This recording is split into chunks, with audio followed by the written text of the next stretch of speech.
How's it going, YouTube? Prisco YGO. I really need to get used to that new name. Prisco YGO here, coming at you with another deck profile. So it's been a while since I've done an updated Tenyi Invoked Deck Profile, and with the new card that came out in Rise of the Duelist, it kind of gives us some better options to go first or second.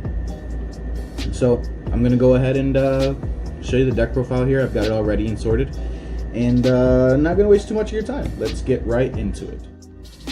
All right, so we're gonna go ahead and get right into the deck profile. I'm still messing around with the camera angle. This mount that I have for the phone is not all that great, but I guess it does its job. All right, so starting off, we're playing the 3 copies of Tenyi Spirit Edhara. Let me make sure that I've got it centered here.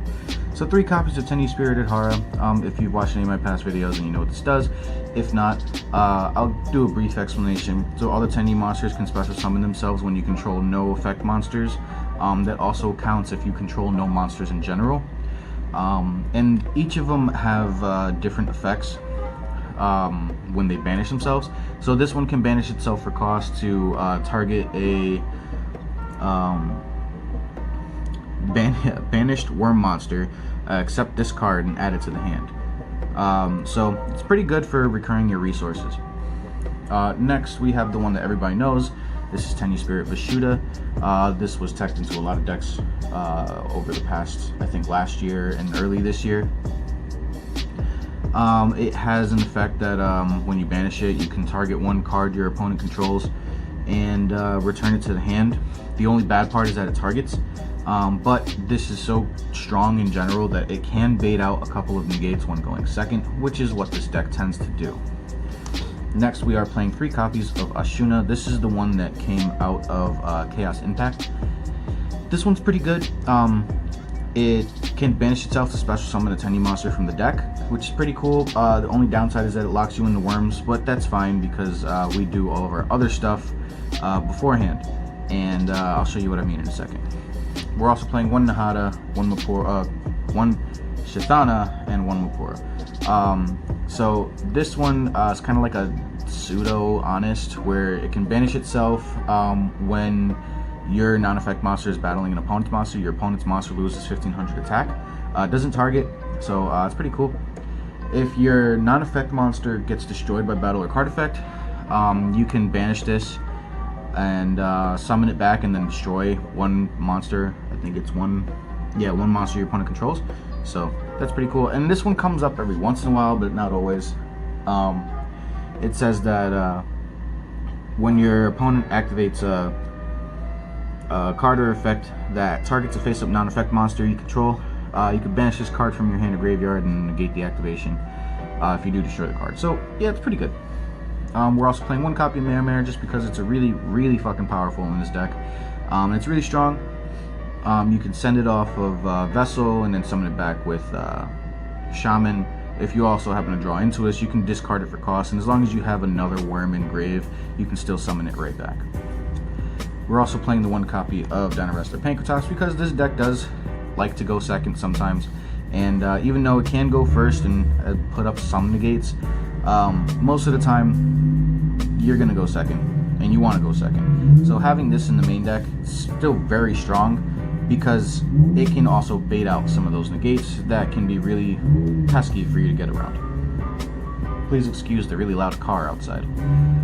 We're also playing 3 copies of Alistair the Invoker. It's really strong, especially in this deck, because this deck also gives us access to so many different attributes. So you can play a couple of different cards in the extra deck, a couple of different invoked monsters in the extra deck. One of them being the Megalonicus, which is a non-effect 3000 beater, and that just works out very good in this deck. So for the hand traps, we're playing 3 copies of Ash Blossom and Joyous Spring. That's pretty standard. And we are also playing 3 copies of Cypher Gear Gamma with the 1 driver. So PSA when it comes to Gamma and driver: if you play Gamma, you play driver. Every decent Yu-Gi-Oh player knows this. I've gotten into some arguments on Facebook, in a couple of the different Facebook groups that I'm in, and this one guy in particular just doesn't like to listen or take advice from the people who know what they're talking about. If you play Gamma, you play Driver. And when I tried to tell him, he was just like, oh, I don't see why I would play a brick. Gamma's such a strong card by itself. And oh my god, it was really funny. So then he posted another deck list, and this is a little bit of a side story. So yeah, he posted another deck list. He was doing the same thing, playing 2 Gammas and no Driver. And we told him, like, hey, I just don't know how many times we gotta tell you this, man. If you play Gamma, you play Driver. He's like, well, I don't listen to you because you don't ever offer any advice and all you do is troll me. I'm like, no, I'm literally offering you good advice. If you play Gamma, you play Driver. Read your cards. And he was like, I do read my cards, and da da da. And he said something about my hair being soccer mom hair because I have a ponytail. And then I told him he sucks at the game, and then someone else commented saying that they've also told him the same thing. He never listens.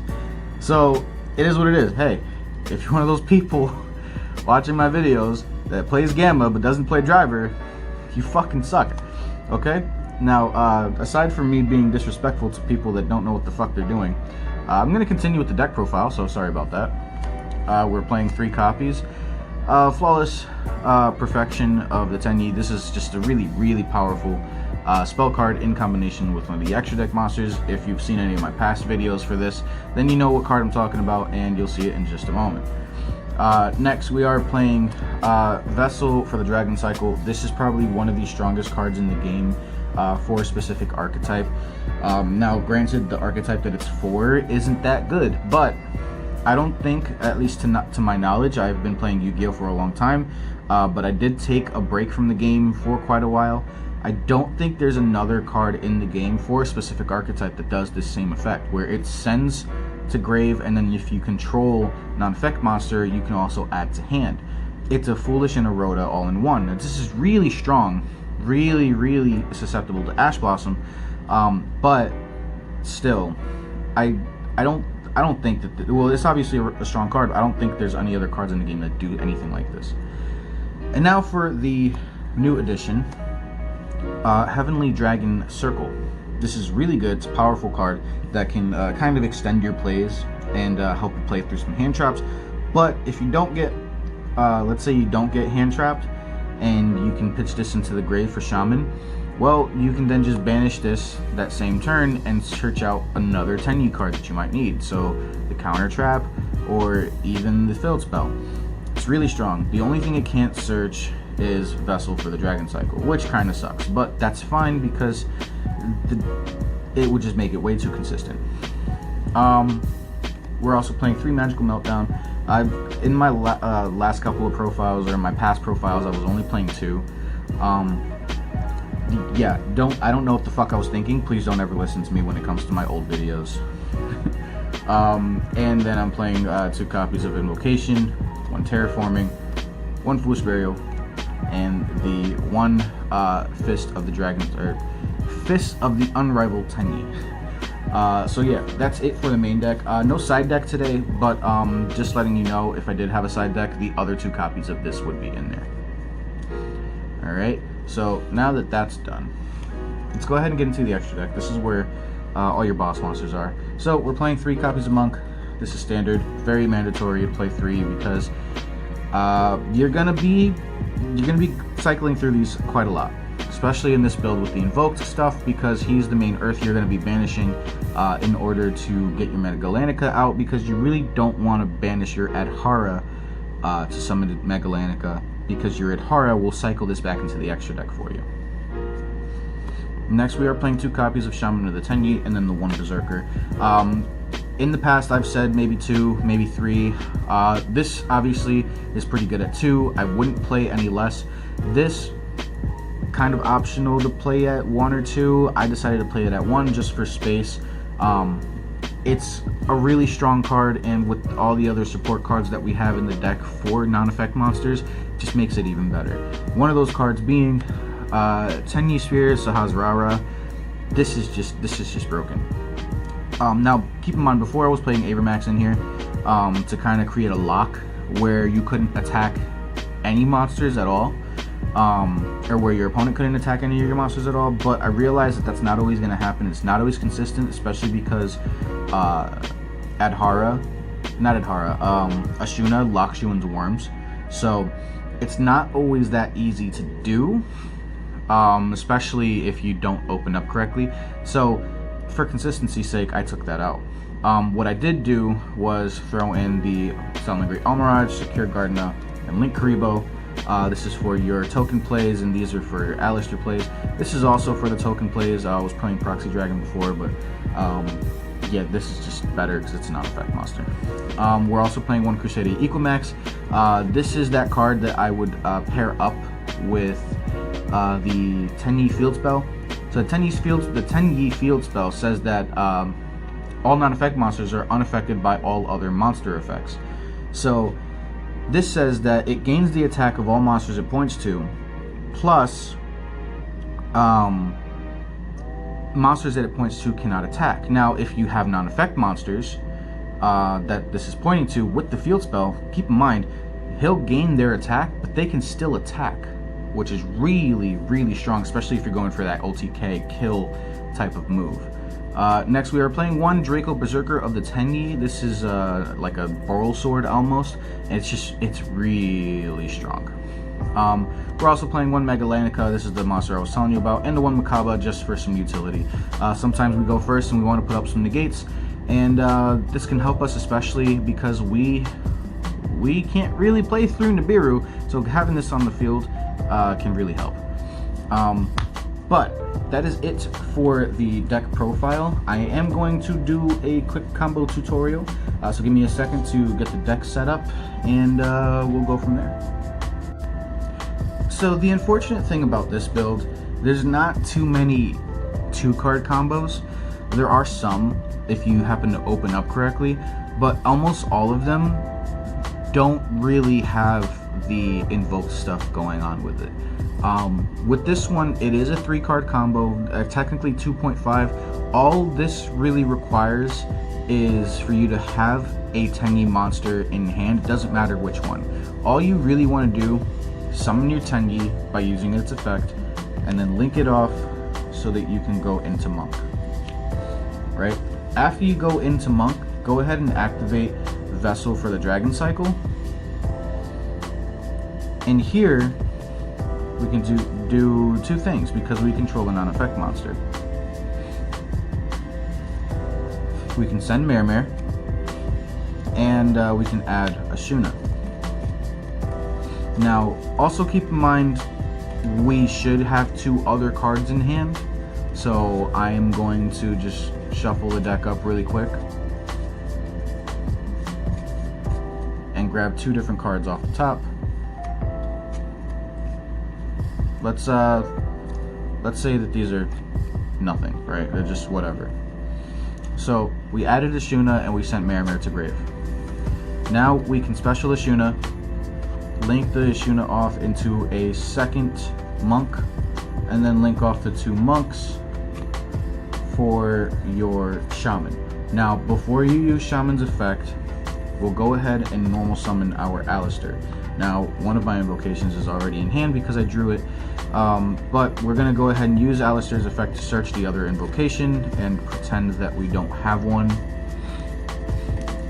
And then we can go from here, linking off the Alistair for Almirage, and then linking off the Almirage for Secure Gardena. Now we can use invocation, and we can banish the monk and the Alistair from the grave, and we're going to summon our invoked Megalanica.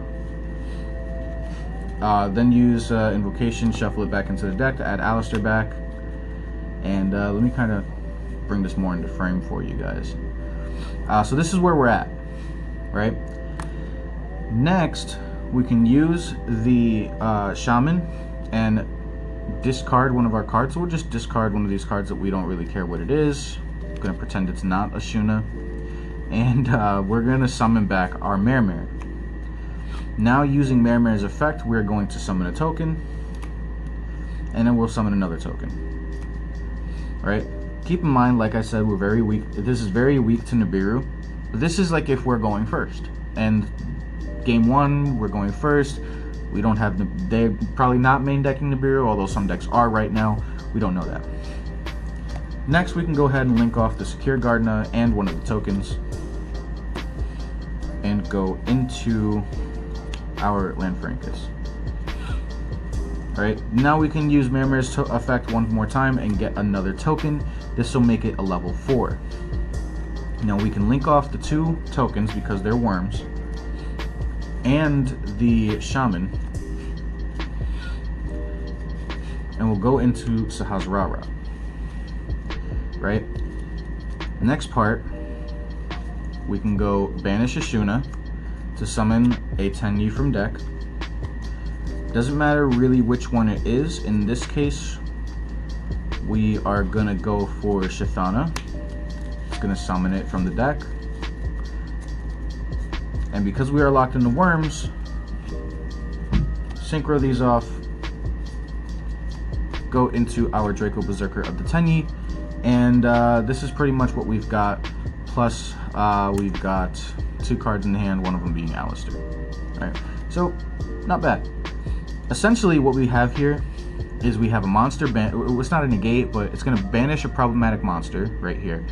This is going to target one of my opponent's really big monsters and create a token out of it.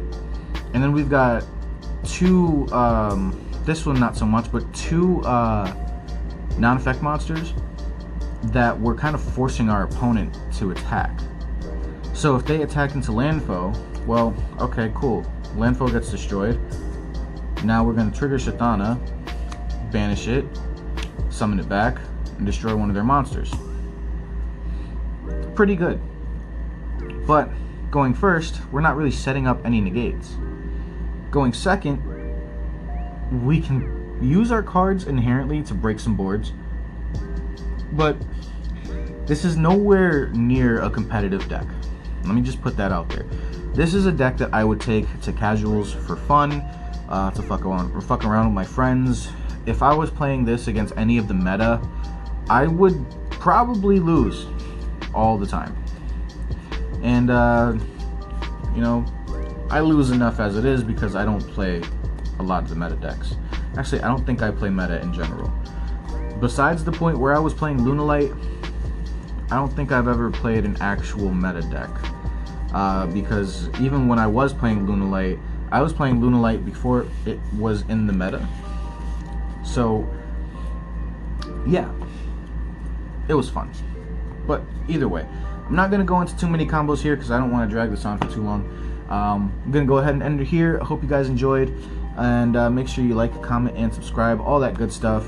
And I will see you in the next one. Peace out.